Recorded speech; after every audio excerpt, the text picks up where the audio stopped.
گزشتہ کئی نشستوں میں ہم نے آپ سے سمجھا کہ دین کے اندر کسی معاملے میں استدلال کیسے کیا جاتا ہے اور بالخصوص حلت و حرمت کے باب میں رائے کیسے قائم کی جاتی ہے۔ آپ نے پورا کا پورا وہ نقطہ نظر، استدلال کا وہ طریقہ، چیزوں کو اپروچ کرنے کا وہ زاویہ نظر اور آپ کا اپنا فکری سفر کیا ہوتا ہے کسی اطلاقی معاملے میں رائے دینے کے حوالے سے بیان کیا تھا۔ یہ بات بھی سامنے آئی کہ جو بھی ہدایات حکم ہمیں دیے گئے ہیں ان کی علت کو ہم دریافت کریں گے اور وہ جو ریزن ہے، حکم کی جو حقیقت ہے، جہاں کہیں پائی جائے گی اس پر اس کا اطلاق بھی ہوگا اور اس حقیقت کے کوئی عقلی اقتضاءات ہیں تو ان پر بھی ہدایت کو مترتب ہونا چاہیے، آگے بڑھنا چاہیے۔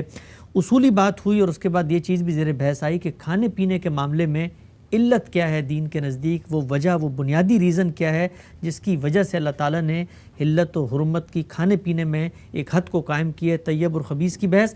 میں چاہتا ہوں ذرا بحث کو آگے بڑھائیں اور اس اصل مسئلے پر بھی اس کا اطلاق کریں کہ وہ جو حکمت ہے اس کے پس منظر میں، وہ جو ریزن ہے وہ کیسے مترتب ہوتا ہے احکام کے اطلاقات میں۔ پہلے پوری بات کا ایک خلاصہ کر لیتے ہیں تاکہ آگے کی چیزوں کو سمجھنے میں آسانی رہے۔ اس ساری گفتگو سے بھی مقصود یہ ہے کہ جو عام لوگ، پڑھے لکھے لوگ بعض اوقات قرآن مجید کھولتے ہیں اور یہ دیکھتے ہیں کہ ایک حکم ایک جگہ لکھا ہوا ہے اور اس کے بعد وہ یہ خیال کر لیتے ہیں کہ انہوں نے پوری بات جان لی ہے، ان کو متنبہ رہنا چاہیے کہ پوری بات جاننے کا مرحلہ کب آتا ہے۔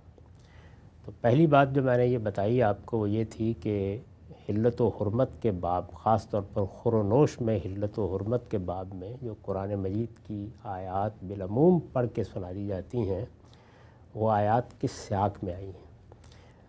یہ بتایا کہ اللہ تعالیٰ نے پہلے ایک اصولی چیز یہ کہی ہے کہ تمام طیبات حلال ہیں اور تمام خبائث حرام ہیں۔ یہ بات اصول میں بیان کر دی ہے اور اس اصولی بات ہی کو بنیاد بنا کر آگے سب باتیں کہی جا رہی ہیں۔ یعنی یوں نہیں ہے کہ بات وہاں سے شروع ہو رہی ہے جہاں سے سورہ بقرہ میں یا سورہ انعام میں اللہ تعالیٰ نے وہ 4 چیزوں کا ذکر کیا ہے، بات اصل میں یہاں سے شروع ہو رہی ہے۔ اس کے بعد میں نے عرض کیا کہ وہ 4 چیزیں کیوں بحث میں آ گئیں، اس لیے بحث میں آ گئیں کہ عربوں کے ہاں بعض مشرکانہ توہمات کے تحت وہ جانور حلال یا حرام قرار دے دیے گئے جن سے متعلق جو کچھ وہ کہہ رہے تھے اس کی کوئی نہ علمی بنیادیں تھیں، نہ عقلی بنیادیں تھیں، نہ دینی بنیادیں تھیں۔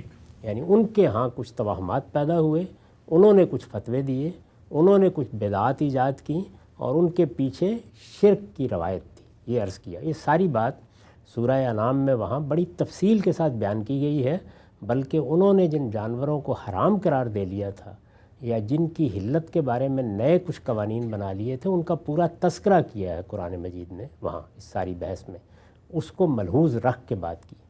اس کے بعد میں نے آپ کو یہ بتایا کہ اللہ تعالیٰ نے سب سے پہلے بات کو اٹھایا یہاں سے کہ احلت لکم بہیمۃ الانعام، جانوروں کے معاملے میں، یعنی یہاں پر اب سب چیزیں زیر بحث نہیں ہیں، یہاں بول و براز کا ذکر نہیں ہوگا، وہ اصول میں بیان ہو گیا کہ خبائث ممنوع ہے اور طیبات حلال ہیں۔ یہاں یہ بتایا جا رہا ہے کہ جو کھانے کے جانور ہیں، جو عام طور پر لوگ جن سے گوشت حاصل کرتے ہیں، ان میں کون سے جانور ہیں جن کو اللہ نے حلال قرار دیا ہے؟ تو پہلی بنیادی بات یہ کہی کہ بہیمۃ الانعام ہے جو حلال قرار دیے گئے ہیں۔ میں نے یہ عرض کیا کہ قرآن کا اسلوب یہی ہے، یعنی بات کا ایک پہلو بیان کر دیا ہے، دوسرا واضح ہے۔ جب یہ کہا کہ بہیمۃ الانعام حلال قرار دیے گئے ہیں یعنی چرندے، تو آپ سے یہ بات نکلی کہ درندے ممنوع ہیں۔ اب ظاہر ہے کہ ان چرندوں سے متعلق کچھ سوالات ہیں جو پیدا ہو گئے ہیں، جو لوگوں نے پیدا کر دیے ہیں، ان کا جواب دیتے ہوئے یہ کہا ہے کہ الا طاعم یطعمہ، اصل میں جو چیزیں لوگ طیبات سمجھ کے کھا لیتے ہیں ان میں اللہ تعالیٰ کہتا ہے کہ میں نے یہ 4 چیزیں حرام قرار دی ہیں۔ یہ ہے اس کا پس منظر، بات یہاں تک پہنچ گئی ہے۔ ان میں پھر یہ بتایا ہے کہ تمہارے لیے یہ حلال جانور، یہ تمہاری بھیڑ، یہ تمہاری بکری، یہ اگر مر جائے تو حرام ہو جاتی ہے۔ یہ بتایا ہے کہ اس کا گوشت کھاؤ، جس طرح بھی چاہے اس کو استعمال کرو، لیکن اس کا خون نہیں پی سکتے، خون تمہارے لیے حرام ہے۔ اسی ذیل میں یہ بات بھی بتا دی گئی کہ ایک جانور بھی ایسا ہے کہ جس کو لوگ کھا لیتے ہیں، یعنی وہ جانور کھایا جاتا ہے، لوگ اسے کھانا پسند کرتے ہیں، لیکن اس کے ہاں درندگی آمیز ہو گئی ہے، اس لیے اس کو بھی نہیں کھایا جائے گا۔ تو خاص طور پر خنزیر کا یا سور کا نام لے کے اس کی حرمت بیان کی، 3 چیزیں، اور چوتھی چیز یہ کہ اللہ کے سوا کسی اور کے نام پر ذبح کیا گیا ہو تو اس کو بھی حرام قرار دے دیا گیا، یہ بات بیان کر دی۔ اس بات کو بیان کرتے ہی سورہ انعام میں یہ بھی بتا دیا کہ ان کے پیچھے علت کیا ہے۔ تو یہاں سے اصل میں نے توجہ دلائی تھی، یعنی پہلی چیزیں کیا ہیں، حکم کیا ہے، کہاں آیا ہے، شروع کہاں سے ہوا ہے، کس ذیل میں ہے۔ 4 چیزیں یہاں پر کس ذیل کی زیر بحث ہیں، کھانے پینے کے جانور زیر بحث ہیں، بول و براز زیر بحث ہی نہیں ہے، اور بہت سی چیزیں زیر بحث نہیں ہیں۔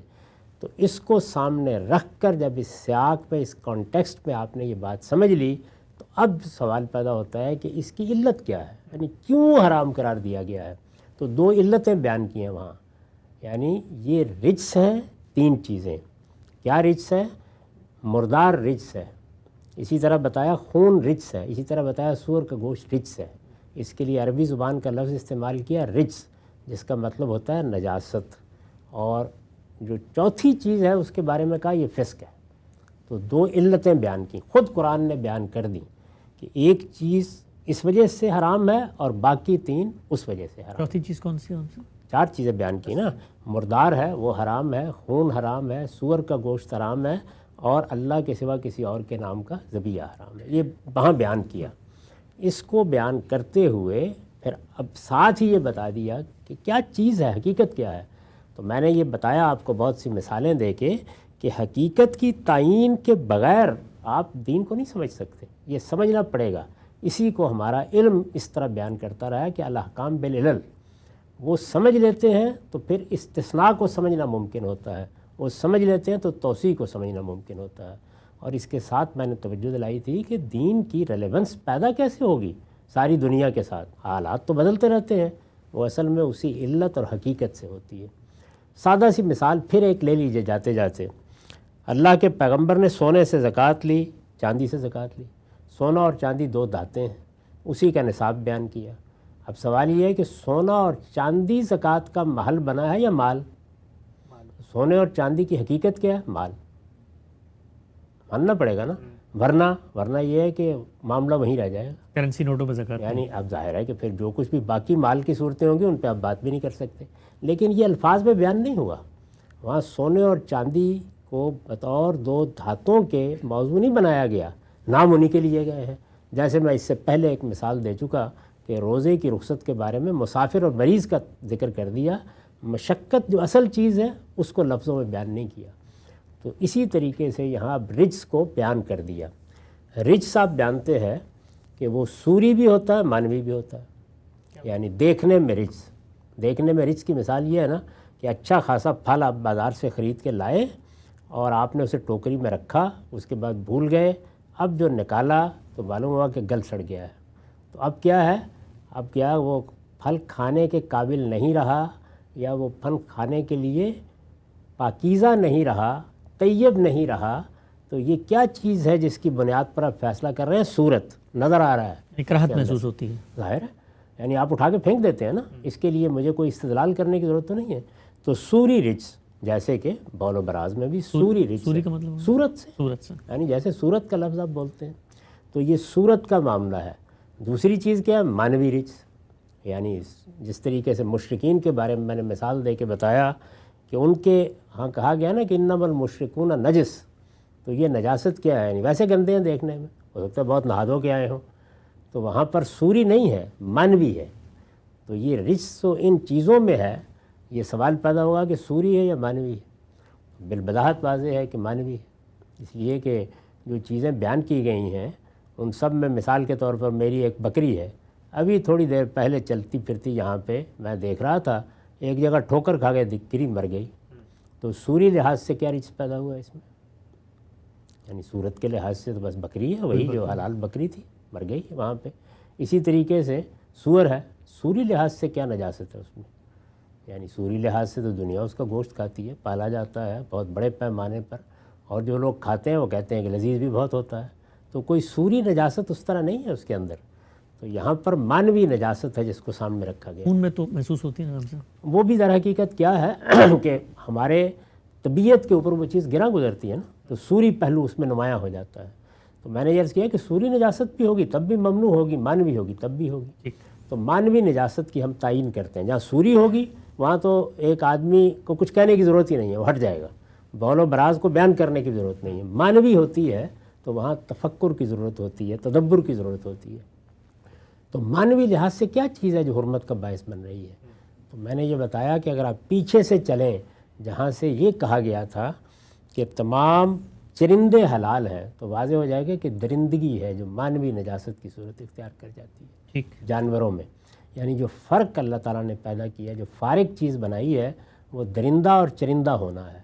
تو درندگی میں کیا پرابلم ہو گیا ہے, یعنی ہمارے لیے کیا مسئلہ ہے, اس کو بھی سمجھ لیجئے. انسان کی حیثیت سے ہم اپنے قالب کو اگر دیکھیں تو حیوانی ہے. یعنی ہم ایک اعتبار سے, جس طرح کہ اللہ تعالیٰ بیان کرتے ہیں کہ میں نے مختلف مراحل سے گزر کر تمہیں بنایا, اور میں نے بیان بھی کیا اس کو کہ ہمارا یہ قالب مختلف مراحل سے جب گزرا ہے تو پہلے حیوانی وجود بنا ہے, اب بھی پہلے حیوانی وجود بنتا ہے. اس لحاظ سے ہم جانور ہیں. لیکن اللہ تعالیٰ نے اپنی روح پھونکی, اس کے نتیجے میں ہماری اصل شخصیت ملی, شعور پیدا ہوا, وہ انسانیت ہے. اب جو کشمکش ہے یہاں وہ یہی ہے کہ حیوانی وجود کے تقاضے کمزور رکھے جائیں اور اس انسانی شرف کے تقاضے بالا تر رہیں. ساری کشمکش یہی ہے. دین یہی ہے, اخلاق یہی ہے, ہدایت یہی ہے. حیوانی وجود خواہشات پیدا کرتا ہے, جبلتوں کو بہت سرگرم کر دیتا ہے اور کھینچنے کی کوشش کرتا ہے اپنی جانب, اوپر کی طرف اٹھتے ہیں. اگر آپ کبھی بعض صوفیہ کی چیزیں پڑھیں تو وہ اس کے بڑے عمدہ تجزیے کر کے آپ کو بتائیں گے.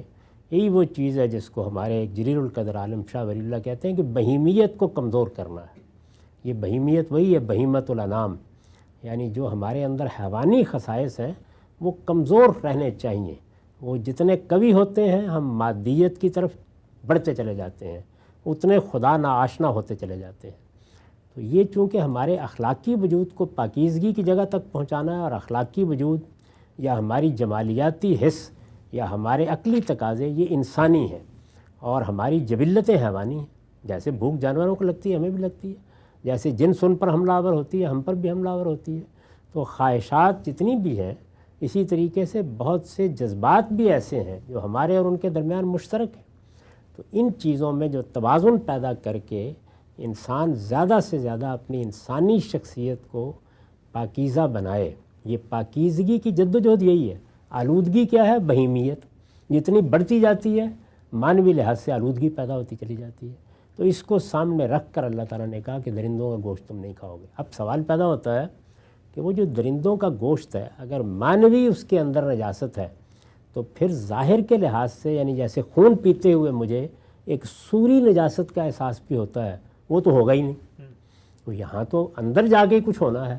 اندر جا کے جو کچھ ہونا ہے وہ کیا ہے؟ تو کیا غذا میں کوئی تاثیر ہوتی ہے؟ یہاں یہ سوال پیدا ہوتا ہے. غذا کی تاثیر بدیہی ہے بعض معاملات میں, یعنی وہ چیزیں جو ہماری گرفت میں آتی ہیں, جو ہمارے مشاہدے میں آتی ہیں, ان میں تو کوئی بحث ہی نہیں ہے. روز ہم کو ہمارے ڈاکٹر حضرات بتاتے ہیں فلاں فلاں غذائیں نہیں کھاؤ گے, اس سے یہ مرض پیدا ہو جائیں گے. یہاں تک کہ بعض ذہنی امراض کا باعث بھی بنتی ہیں. کتنی غذائیں ہیں جن کے بارے میں قدیم ادبا بتاتے تھے کہ مفرع قلب ہیں اور مفرع اعصاب ہیں, آج بھی ڈاکٹر بتاتے ہیں. ظاہر ہے سائیکٹری میں بھی اب تو دوائیں دی جاتی ہیں, صرف آپ کے ساتھ گفتگو تو نہیں کی جاتی. تو ذہنی اثرات چیزوں کے ہوتے ہیں جو ہم کھاتے ہیں, خواہ وہ دوا کی صورت میں تبدیل ہو جائے یا غذا کی صورت میں. ان کے جسمانی اثرات ہوتے ہیں, یہ تو مسلمہ ہے. گولیاں کھاتے ہیں روز, ظاہر ہے روز کھاتے ہیں. اگر وہ اثرات نہیں ہوتے کسی چیز کے کھانے کے تو پھر تو اس کے بعد ہر چیز بیکار ہو گئی بالکل. اگر سب چیزوں نے جا کے آخر میں گلوکوز ہی بننا ہے اور کوئی اس کی حیثیت نہیں ہے تو پھر تو کوئی دوا بھی مؤثر نہیں ہونی چاہیے, نہ غذاؤں کے بارے میں, نہ پرہیز کرانے کی کوئی ضرورت ہے. اگر ہم دل کے مریض ہو جاتے ہیں اور ڈاکٹر صاحب کہتے ہیں کہ اب تم کو سرخ گوشت کے قریب نہیں جانا, تو اس کا مطلب یہ ہے کہ جو مادی اثرات ہیں وہ تو مالے ہوئے ہیں, مسلمہ ہیں. کیا ان کے اخلاقی اثرات بھی ہوتے ہیں؟ تو اخلاقی اثرات کے دو پہلو ہیں. اخلاقی اثرات میں سے ایک پہلو وہ ہے جس کا ظہور الی الناس ہوتا ہے, یعنی میرے اخلاقی وجود کا جب ظہور ہوتا ہے تو وہ میری ماں کے ساتھ ہوگا, باپ کے ساتھ ہوگا, معاشرت میں ہوگا, بیویوں کے ساتھ ہوگا, میرے گرد و پیش کے لوگوں کے ساتھ ہوگا. اس میں اگر میرے اندر حیوانیت ہے اور میرے اندر درندگی کا غلبہ ہے تو بعض لوگ جو ہے نا ناشائستہ لوگ گفتگو کرتے کہتے ہیں کہ یہ دیکھیے انہوں نے کہہ دیا کہ درندگی اصل ہے, تو گویا آپ نے اگر کسی شیر کا گوشت کھا لیا تب درندے بن جائیں گے. سوال یہ ہے کہ جب ایک ڈاکٹر صاحب یہ کہتے ہیں کہ فلاں چیز مت کھاؤ، اس سے یہ نتیجہ نکلے گا یا اس سے یہ بیماری ہوگی، تو اس کا مطلب یہ ہوتا ہے کہ ماش کی دال مت کھاؤ، وہ تمہارے سر پر اگائے گی۔ اس کے اثرات زیر بحث ہوتے ہیں، تو وہ اثرات انسانی شخصیت میں کس طرح سے ہوں گے، یعنی میری شخصیت میں کیسے ہوں گے، تو میں نے عرض کیا کہ وہ بیماریوں کی صورت میں بھی ہوتے ہیں اور بیماریوں سے شفا کی صورت میں بھی ہوتے ہیں، قوت کی صورت میں بھی ہوتے ہیں، تفریح قلب کی صورت میں بھی ہوتے ہیں۔ آپ مسکن دوائیں، مسکن اغذیہ تجویز کرتے ہیں، علاج بالغذا کا ایک پورا شعبہ وجود میں آ گیا۔ یہ وہ چیزیں ہیں جو سائنسی ہیں، جن کو ہم تحقیق کر کے متعین کر سکتے ہیں، لیکن اخلاقی پہلو کو سمجھنے کی ضرورت ہے۔ اخلاقی پہلو کا اس طرح میں نے عرض کیا کہ الناس جو حصہ ہے اس میں کیا ہوگا، میرے اندر حیوانیت ہے، بہیمیت ہے، سرکشی پیدا ہو جائے گی، میرے پورے وجود سے دوسرے لوگوں کے لیے خطرات پیدا ہو جائیں گے۔ یعنی میرے ہاں یہ نہیں ہوگا کہ میں درندوں کی طرف پھاڑنا شروع کر دوں گا۔ جو اخلاقی ہمارا وجود ہے اس کا ایک پہلو الناس ہوتا ہے، یعنی بندوں کی طرف اس کا ظہور کیسے ہوگا۔ تو اگر کسی کے ہاں حیوانیت کا غلبہ ہوگا تو بندوں کی طرف اس کا ظہور ہوگا سفاکی میں، ظلم میں، زیادتی میں۔ لیکن دین میں یہ چیز بھی مطلوب ہے ایک ثانوی درجے میں۔ اصلاً جس چیز کی ضرورت ہے وہ یہ ہے کہ خدا کے ساتھ میرے اخلاقی وجود کے تعلق میں کیا پاکیزگی ہے، اس کو قرآن مجید بیان کرتا ہے۔ جس طرح میں نے الناس بیان کیا کہ سرکشی پیدا ہوگی، حیوانیت کا غلبہ ہوگا، تو کیا نتائج نکلیں گے؟ نتائج یہ نکلیں گے کہ سفاکی ہوگی، ظلم ہوگا، دوسروں کے حقوق تلف ہوں گے، معاشرتی فساد پیدا ہوگا۔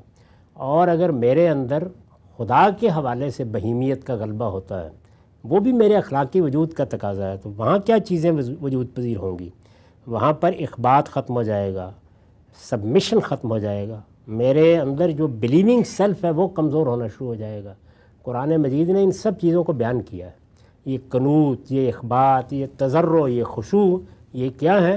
یہ اللہ کے ساتھ میرے اخلاقی وجود کے تعلق کی بنیادیں ہیں۔ یہ کمزور ہو گئیں تو اس کا مطلب یہ ہے کہ اس زاویے میں میرے اخلاقی وجود میں آلودگی آ گئی ہے۔ اس آلودگی کا نتیجہ نکلے گا خدا سے سرکشی میں، دین سے سرکشی میں۔ دین میری آزادی کو مجروح کرنے کے فلسفے میں آ جائے گا اور ساری کی ساری قومیں انسان سینٹرڈ ہو جائیں گی، خدا سینٹرڈ نہیں رہیں گی۔ یہ صورتحال پیدا ہوگی۔ تو اللہ تعالیٰ کے ہاں اصلاً جو چیز مطلوب ہے ان تمام چیزوں کو حرمت کو بیان کرنے سے، اصلاً جو چیز مطلوب ہے وہ یہ ہے کہ میرے وجود کے اندر جو خدا کی طرف میلان ہے، جو میرے اندر ایک بلیونگ سیلف ہے، میرے اندر جو ذات خداوندی کے لیے اخبات اور سبمیشن کے داعیات ہیں، یہ کمزور نہیں ہونے چاہیے۔ وہ درندوں کا گوشت کھانے اور خون پینے سے کمزور ہوتے ہیں۔ ٹھیک، تو اس وجہ سے اس کو بنیاد بنا کر اللہ تعالیٰ نے یہ سب چیزیں ممنوع قرار دے دی ہیں۔ یہ اس علت کا اطلاق کر کے میں نے آپ کو دکھایا ہے کہ اس کی نوعیت کیا ہے۔ اب اگر یہ متعین ہو گئی تو اب اس کے بعد دیکھیے کہ اللہ کا پیغمبر بھی کس طریقے سے کہیں استثناء دیتا ہے، کہیں توسیع کرتا ہے۔ توسیع کیسے کیا آپ نے؟ یعنی وہاں قرآن مجید کے الفاظ کا بھی تقاضا تھا، علت کا بھی تقاضا ہے، تو آپ نے یہ فرمایا کہ تمام درندے اسی کے تحت ہیں۔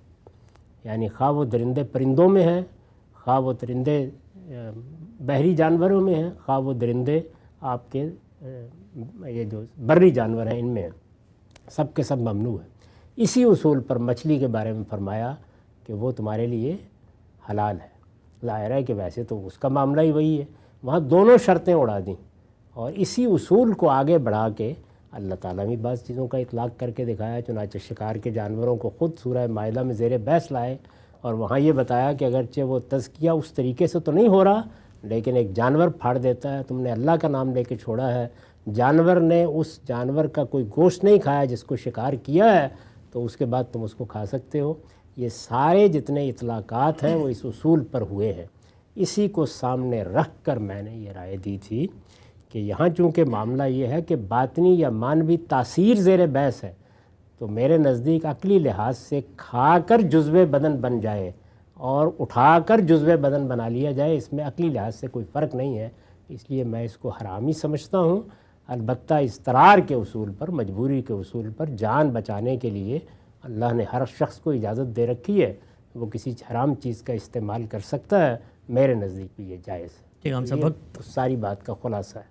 وقت یہاں پہ مکمل ہوتا ہے۔ آپ نے جو بات فرمائی کہ یہ جو درندے ہیں ان کی غذا جزو بدن بن کے ہمارے مانوی طور پر خدا سے تعلق پر اثر انداز ہوتی ہے، اس مقدمے کو بھی انشاءاللہ سمجھیں گے اور جاننے کی کوشش کریں گے کہ وہ قومیں جو ہزاروں سال سے یہ کر رہی ہیں، ہمیں تو علم میں بھی، اخلاق میں بھی، انسانیت کی خدمت میں بھی، لوگوں کے لیے سہولت پیدا کرنے میں بھی سب سے آگے نظر آتی ہیں، ان کے ہاں مانوی طور پر کیا وہ اثر ہوا کہ جس کی وجہ سے ہم اس پورے تصور کو مانیں، اور بے شمار سوالات ہیں ان کو بھی زیر بحث لائیں گے۔ وقت یہاں پہ ختم ہوتا ہے، اب تک آپ کے وقت کا بہت شکریہ۔ اچھا